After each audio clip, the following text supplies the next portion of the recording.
மாமி போவாங்க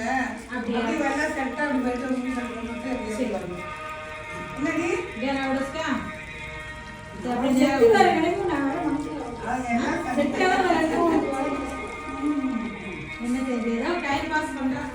சரி இருக்கட்டும், ஜாலியா இருக்கும். இது மாதிரி ஒரு இதெல்லாம் கிடைக்காதுல்ல. சரி ஓகே சரி அப்புறம் அப்படியே கொண்டு வந்துடுவாங்க.